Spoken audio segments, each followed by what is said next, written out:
मुंबई शहर के नजदीक रामपुर नाम का एक छोटा सा आधुनिक गांव था। उस गांव में अभिमन्यु नाम का एक व्यक्ति अपनी पत्नी निधि के साथ एक छोटा सा रेस्टोरेंट चलाता था। बाहर से आने जाने वाले सभी व्यक्ति ज्यादातर अभिमन्यु के रेस्टोरेंट में ही भोजन करना पसंद करते थे। अभिमन्यु की पत्नी ग्राहकों के लिए भोजन अपने हाथों से तैयार करती थी। एक दिन की बात है, बैंक का मैनेजर ताराचंद अपनी पत्नी अनीता के साथ अभिमन्यु के रेस्टोरेंट में भोजन करने के लिए आया। तुम्हारे रेस्टोरेंट की चाउमीन की प्रशंसा तो दूर दूर तक है।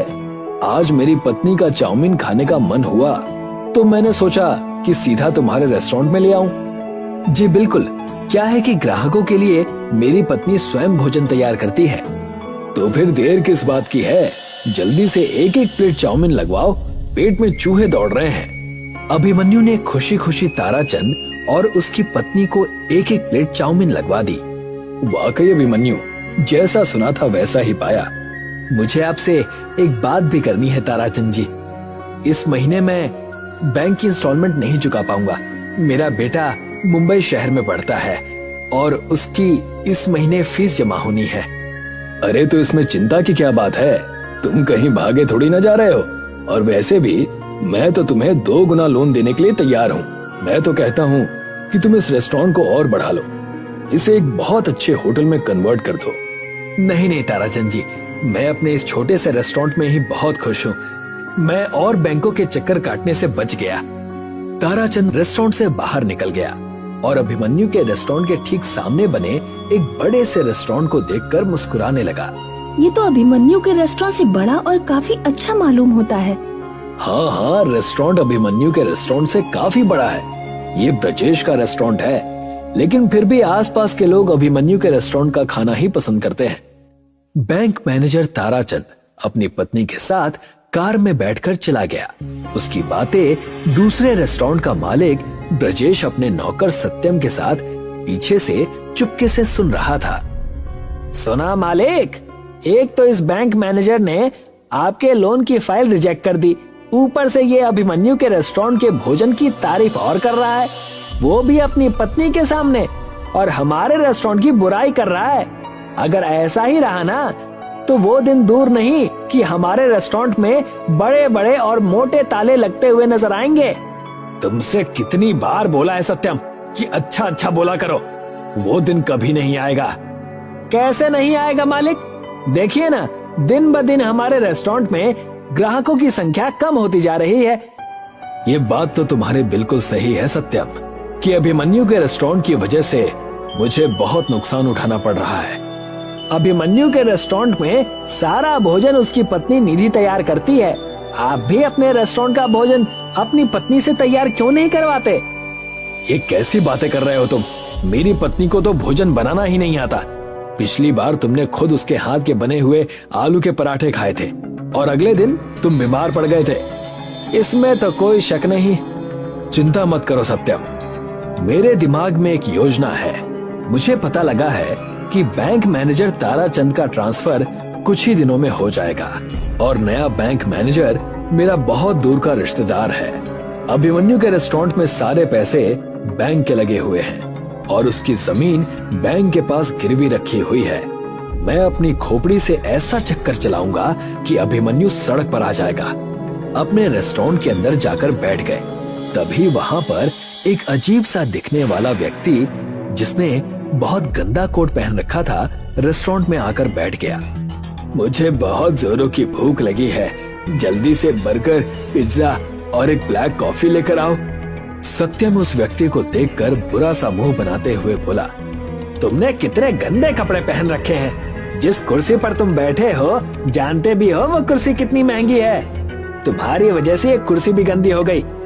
किस तरह के व्यक्ति हो तुम? तुम्हारे मालिक ने तुम्हें ग्राहकों का सम्मान करना नहीं सिखाया? तुम्हें पता नहीं ग्राहकों से किस तरह से बात की जाती है? हाँ, मुझे सिखाया है, मुझे सब पता है ग्राहकों से कैसे बात की जाती है।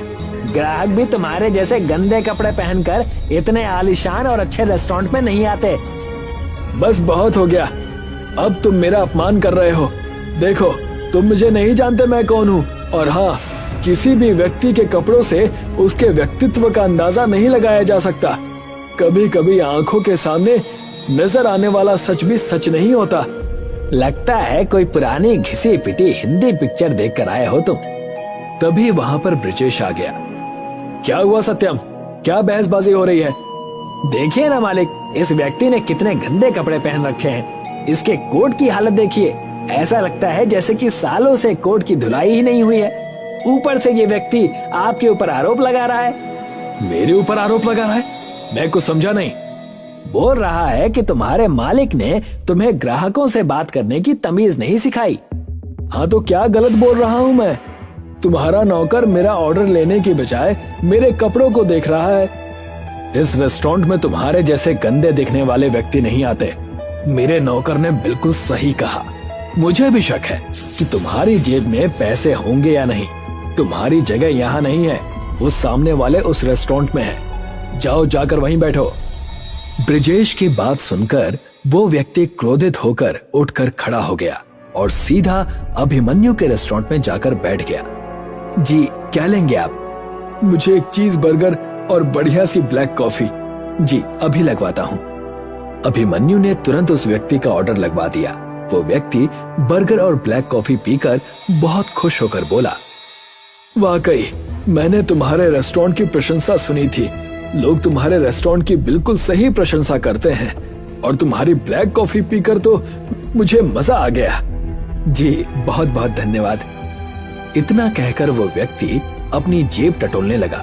कुछ देर बाद वो अभिमन्यु की ओर देखकर बोला, मुझे माफ करना यंग मैन, मैं अपना वॉलेट घर पर ही भूल आया। कोई बात नहीं, जब आपकी मर्जी हो आप आकर पैसे दे जाना। तुम तो वाकई बहुत अच्छे इंसान हो। एक तुम हो और एक तुम्हारा पड़ोसी, जिसमें ग्राहकों से बात करने की तमीज भी नहीं है, और मैं तुम्हारे स्वभाव से बहुत प्रसन्न हूँ। इतना कहकर उस व्यक्ति ने एक छोटा सा चमकने वाला हीरा अभिमन्यु को पकड़ा दिया। ये तो डायमंड है, ये आप मुझे क्यों दे रहे हैं? नहीं, ये डायमंड नहीं है बेटा, ये एक गैजेट है। कुछ समय के बाद हो सकता है कि तुम्हें इसकी आवश्यकता पड़े। इसे अपने पास संभाल कर रखना। अगर जीवन में कभी दोबारा मुलाकात हुई तो मैं तुम्हें अपने बारे में जरूर बताऊंगा। इतना कहकर वो व्यक्ति वहां से चला गया। उसके जाते ही निधि अभिमन्यु से बोली, कौन था ये? पता नहीं निधि, लेकिन वो जो भी था उसकी आंखों को देखकर मुझे ऐसा महसूस हुआ जैसे कि वो कोई बहुत ही बड़े व्यक्तित्व का मालिक हो। लेकिन उसने कपड़े तो काफी गंदे पहन रखे थे। किसी के कपड़ों को देखकर उसके व्यक्तित्व का अंदाजा नहीं लगाया जा सकता निधि। उसकी आंखों की चमक और चेहरे की झुर्रियां सब कुछ कह देती हैं। बस पढ़ने वाला होना चाहिए। कुछ दिन ऐसे ही बीत गए और एक दिन बैंक मैनेजर ताराचंद का ट्रांसफर हो गया और उसकी जगह ब्रिजेश का रिश्तेदार टिल्लू मैनेजर बनकर बैंक में आया। ब्रिजेश टिल्लू की चापलूसी करता हुआ बैंक में पहुंचकर बोला, मैं आपका काफी दिनों से इंतजार कर रहा था। मैं जानता हूं ब्रिजेश, इस गांव में मेरा ट्रांसफर करने के लिए तुमने कितनी मेहनत की है। आपके जैसा ईमानदार बैंक मैनेजर आज के दौर में कहाँ है? तुम कहना क्या चाहते हो? मेरे रेस्टोरेंट के सामने अभिमन्यु नाम का व्यक्ति रेस्टोरेंट चलाता है। उसके रेस्टोरेंट में सारा पैसा बैंक का लगा हुआ है, लेकिन वो अपने आप को बैंक का मालिक समझता है। उसकी जब मर्जी होती है वो बैंक की इंस्टॉलमेंट चुकाता है और जब मर्जी नहीं होती नहीं चुकाता। नियम के मुताबिक उसे 1 साल के अंदर अपना लोन क्लियर कर देना था, मगर आज उसके लोन को पूरे 3 साल हो चुके हैं। पिछले वाले बैंक मैनेजर उसके फेवर में रहते थे। मैं चाहता हूँ कि आप अपना सारा पैसा उससे ले लीजिए। अब तुम्हारा दूर का रिश्तेदार हूँ ब्रिजेश, तो तुम्हारे लिए इतना तो कर ही सकता हूँ, लेकिन तुम तो जानते हो कि रिश्तेदारी से ही सब कुछ नहीं होता। तुम समझ रहे हो ना मैं क्या कहना चाह रहा हूँ? जी, मैं आपके एक एक शब्द का मतलब समझ गया। आपके घर पर आपका इनाम पहुंच जाएगा। तो फिर निश्चिंत होकर सो जाओ। 24 घंटे में अभिमन्यु सड़क पर आ गया, इस बात की खबर तुम्हें मिल जाएगी। अगले दिन बैंक मैनेजर टिल्लू सारे पेपर लेकर अभिमन्यु के रेस्टोरेंट में पहुंच गया और बैंक के सारे पैसे एक साथ देने की बात करने लगा। मैं सारे पैसे एक साथ नहीं दे सकता, मुझे कुछ तो वक्त दीजिए। बैंक ने तुम्हें 1 साल का वक्त दिया था, लेकिन पिछले वाले मैनेजर साहब ने तो कभी भी ऐतराज नहीं जताया।